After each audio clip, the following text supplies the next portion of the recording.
Olá, eu sou a Patrícia, coordenadora do curso de pós-graduação interdisciplinar em enfermagem oncológica da PUC-Rio. Eu vou falar um pouco com vocês sobre cuidados especiais com a criança e adolescente com câncer. Se inscrevam no canal e marquem o sininho. Deixe perguntas e observações nos comentários e, se você gostar, também compartilhe o nosso conteúdo. O câncer é a principal causa de morte por doenças em crianças e adolescentes na faixa etária de 1 a 19 anos no Brasil, assim como nos países desenvolvidos. Uma das alternativas para mudar esse dado é a atenção aos sinais e sintomas, uma vez que em crianças e adolescentes a doença ela é bastante agressiva e ela tem uma evolução rápida. Então, o diagnóstico precoce é o tratamento mais adequado para proporcionar chances de até 80% de cura. A maioria deles terão boa qualidade de vida após o tratamento, se ele for realizado adequadamente. Os tumores mais frequentes na infância e na adolescência são as leucemias, que afetam então os glóbulos brancos e também atinge o sistema nervoso central. E os linfomas, que atingem o sistema linfático. É bastante complexo o tratamento do câncer infantil e exige bastante cuidados especiais.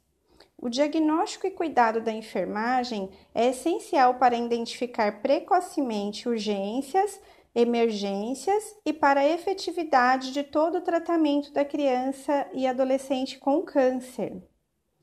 É necessário, então, entender sobre quimioterapia, que é uma modalidade de tratamento que utiliza um ou mais medicamentos específicos para destruição das células cancerosas, entender sobre as vias de administração, então, que pode ser via oral, intravenosa, intratecal e intracavitária.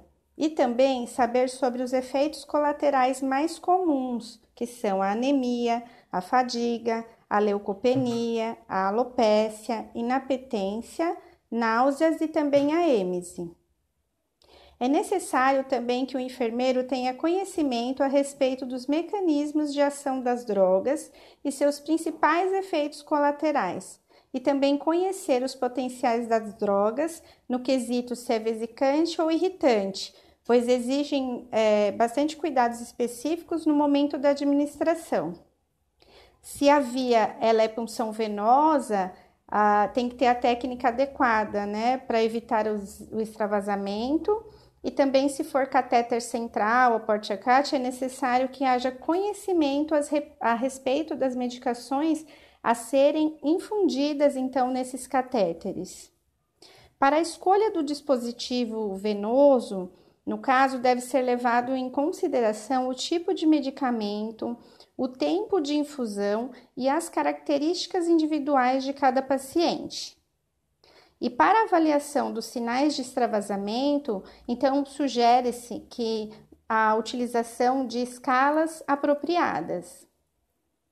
Com relação às toxicidades gerais das drogas, tem a toxicidade hematológica, no caso a leucopenia, trombocitopenia, anemia, que no caso o enfermeiro tem que avaliar exames laboratoriais, sinais e sintomas de infecção, de sangramento e possibilidade de procedimentos invasivos. Há também a fadiga e sinais vitais. Na toxicidade gastrointestinal, observar náuseas, êmese, mucosite, estomatite, anorexia, diarreia, constipação, avaliar e garantir um bom aprazamento das drogas antieméticas, balanço hídrico, higiene oral, controle de dor, controle de peso, monitorar ingesta alimentar e frequência de eliminações intestinais. Já na cardiotoxicidade, observar sinais e sintomas de alterações cardíacas. E na hepatotoxicidade, avaliar exames laboratoriais. Na toxicidade pulmonar, avaliar sinais de desconforto respiratório, taquipneia, dispneia e queda de saturação.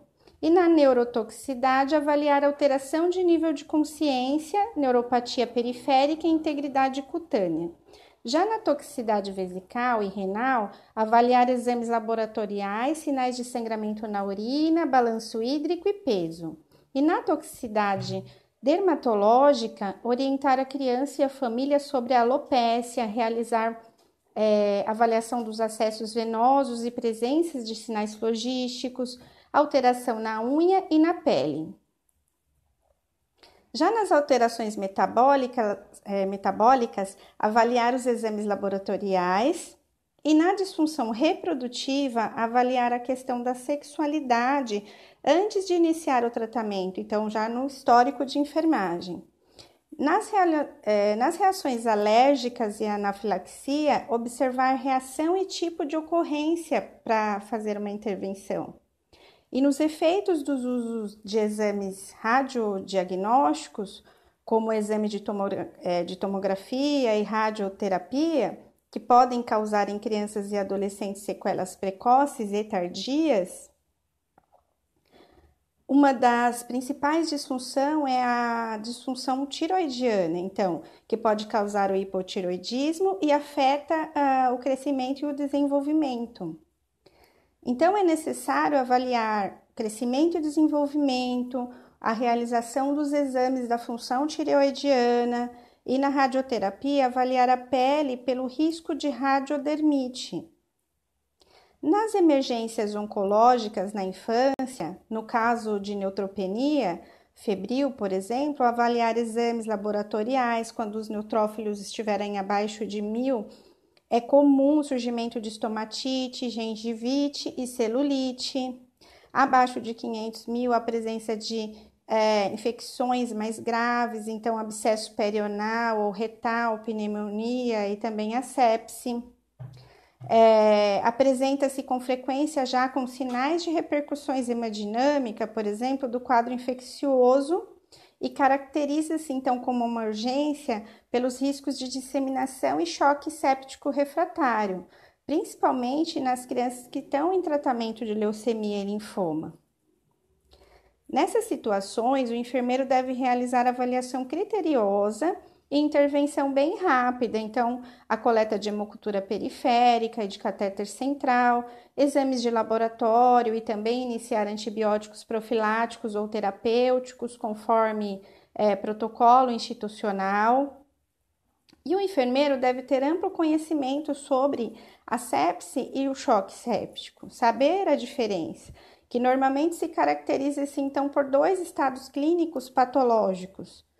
O primeiro, que a gente diz na fase inicial, ele é denominado hiperdinâmico. Então, a criança ou adolescente apresenta elevado débito cardíaco, hipoxemia, baixa pressão venosa central, taquicardia, hipotensão e oligúria, e também elevação do ácido lático no sangue arterial e baixa resistência vascular sistêmica, e as extremidades já ainda estão aquecidas.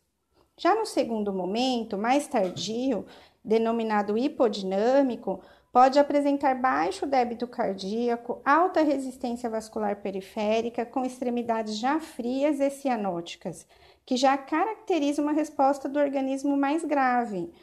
O choque séptico, então, é uma sepse com hipotensão induzida, que se mantém mesmo em vigência de reposição volêmica, associada com anormalidades de perfusão e que inclui alteração de nível de consciência, então acidose lática e também oligúria.